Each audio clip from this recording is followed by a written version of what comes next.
batu-batu ini akan berteriak.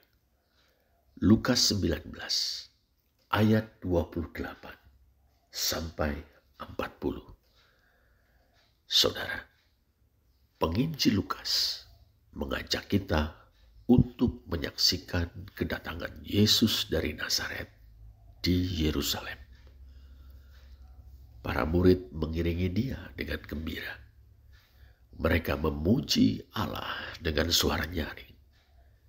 Mereka juga mendeklarasikan kedatangan Yesus sebagai kedatangan raja. Bukan sembarang raja, tetapi Sang Mesias. Diberkatilah dia yang datang sebagai raja dalam nama Tuhan, kata mereka. Damai sejahtera di sorga dan kemuliaan di tempat yang maha tinggi. Raja agung pilihan Tuhan yang datang dengan menunggang seekor keledai. Peristiwa ini menggenapi nubuat Zakaria 9 ayat 9. Bersorak-soraklah dengan nyaring, hai putri Sion. Bersorak-soraklah, hai putri Yerusalem. Lihat, rajamu datang kepadamu. Ia adil dan jaya. Ia lemah lembut dan mengendarai seekor keledai beban yang muda. Masa rakyat atau orang banyak. Hooklos, Lukas 19 ayat 39. Ikut dalam kegembiraan dan sorak-sorai itu. Di balik sorak-sorai yang gegap gempita itu, saudara, tersimpan suatu pengharapan. Kelak, salah seorang murid menyatakan tentang laki-laki bersandal dari Nazaret itu. Kami mengharapkan bahwa dialah yang datang untuk membebaskan bangsa Israel. Lihat Lukas 24 ayat 21a. Kita pun teringat Pak Tua Simeon, orang benar dan saleh yang menantikan penghiburan bagi Israel. Lukas 2 ayat 25b. Kita juga teringat pada Mak Tua Hana dan semua orang yang menantikan kelepasan untuk Yerusalem. Lukas 2 ayat 38. Pembebasan, penghiburan, kelepasan. Bukankah saat itu orang Yahudi, bangsa Israel, sedang hidup di bawah penjajahan Romawi?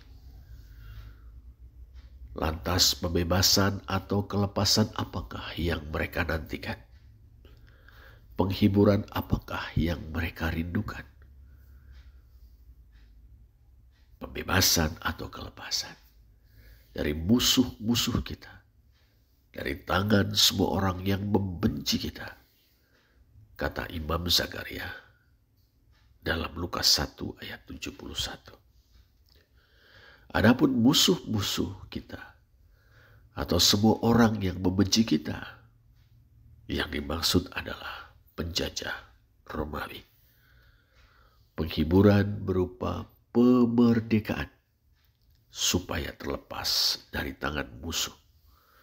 Kita dapat beribadah kepada Tuhan tanpa takut. Lanjut Zakaria dalam Lukas 1 ayat 74. Nah, bila Yesus dari Nazaret adalah Mesias, Raja Agung yang dipilih dan diurapi Tuhan Allah Israel dari keluarga Daud, maka niscaya dialah yang akan membebaskan, melepaskan, dan menghiburkan Israel. Di lain pihak, saudara, beberapa orang Farisi merasa terusik dengan sorak-sorai para murid dan orang banyak. Jelas mereka tidak percaya bahwa Yesus adalah Mesias, Raja Agung pilihan Tuhan Allah Israel. Beda dengan sang pengemis buta yang menyebut Yesus anak Daud. Lukas 18 ayat 38. Dan memanggilnya dengan takzim Tuhan, Kyrie. Lukas 18 ayat 41. Orang-orang Farisi itu menyapa Yesus guru. Tidak sekali. Lukas 19 ayat 39. Meski sapaan itu menyeratkan pengakuan mereka bahwa Yesus dari Nazaret dapat disejajarkan dengan para rabi pada umumnya, toh sama sekali tidak terpikir oleh mereka bahwa dialah Sang Mesias. Di samping itu, saudara, tentulah mereka berpikir bahwa sorak-sorai gegap gempita yang menyatakan bahwa Yesus adalah Raja Mesias merupakan seruan yang sangat berbahaya. Bayangkan, itu dilakukan di Yerusalem. Itu dilakukan menjelang Paskah. Itu dilakukan di hadapan orang banyak atau massa rakyat yang datang dari berbagai penjuru negeri orang Israel, bahkan dari negeri-negeri lainnya. Itu dilakukan di depan hidung penjajah Romawi dan kolaborator mereka, yakni para pemangku otoritas Bait Allah. Jelas, saudara, seruan bahwa Yesus adalah Raja Mesias merupakan seruan yang bermuatan subversif, makar terhadap kekuasaan Romawi, dan ini sangat berbahaya. Kerusuhan di depan mata, represi sudah terbayang, pertumpahan darah bisa terjadi. Karena itu, saudara, orang-orang Farisi minta Yesus untuk menegur murid-muridnya. Tujuannya agar para murid berhenti menyerukan bahwa Yesus adalah Raja yang datang dalam nama Tuhan, alias Mesias. Dengan demikian, apabila murid-murid berhenti menyerukan itu, akan reda pula sorak-sorai senada dari orang banyak atau massa rakyat yang menyambut Yesus di Yerusalem. Guru, kata orang-orang Farisi itu, tegurlah murid-muridmu itu. Tetapi saudara, tanggapan Yesus jauh panggang dari api bagi mereka. Katanya, aku berkata kepadamu, jika mereka diam, batu-batu ini akan berteriak. Saudara, Yesus menolak untuk menegur murid-muridnya. Yesus tidak mau membungkam mereka. Tersirat namun jelas bahwa pada saat itu ia mengakui bahwa dirinya adalah Mesias, Raja Agung yang dipilih dan diurapi Tuhan Allah Israel dari keluarga Daud. Dengan sorak-sorai mereka, para murid bahkan orang banyak sedang memberikan kesaksian tentang kebenaran itu. Dengan gaya hiperbolik, Yesus menandaskan bahwa jika murid-murid itu bungkam atau diam, siope susin dalam teks Yunani, batu-batu akan berteriak, hoi litoi, kraksusin. Artinya, kebenaran bahwa Yesus adalah Mesias, Sang Raja Agung, Raja yang datang dalam nama Tuhan, tidak bisa dan tidak akan pernah bisa dibungkam. Kebenaran bahwa dirinya adalah Mesias akan selalu disuarakan dengan atau tanpa para murid dan massa rakyat yang saat itu sedang larut dalam euforia pengharapan. Dalam pada itu, saudara, kita perlu mengingat bahwa Yesus memiliki pemaknaan yang berbeda dengan para murid dan masa rakyat. Mereka berharap bahwa pada saat itu juga Yesus sebagai Mesias, Raja Agung, membebaskan dan menghiburkan bangsa Israel serta mendatangkan kelepasan bagi Yerusalem. Caranya dengan mengusir penjajah Romawi secara ajaib dengan mukjizat yang selama ini sering dilakukan atau dibuat Yesus. Bagi mereka, saudara, itulah tujuan kedatangan Yesus dari Nazaret, Yerusalem. Memerdekakan bangsa Israel dari penjajahan Romawi dengan cara ajaib. Tetapi saudara, sangat berbeda dengan itu. Yesus datang ke Yerusalem untuk menggenapi Eksodus Agung atau keluaran yang kedua, yang jauh melampaui keluaran Musa. Itulah yang disampaikan Musa dan Elia saat Yesus dimuliakan di atas gunung. Lukas 9 ayat 31. Keluaran Musa dalam tanda petik hanya membebaskan para budak Ibrani dari perbudakan di Mesir dan membuat mereka menjadi satu bangsa, yakni Israel, umat Tuhan, umat Yahweh. Keluaran Yesus Kristus, saudara, adalah pembebasan umat manusia dari belenggu dosa, dari cengkraman kuasa-kuasa jahat, dan dari sangat maut atau kebinasaan.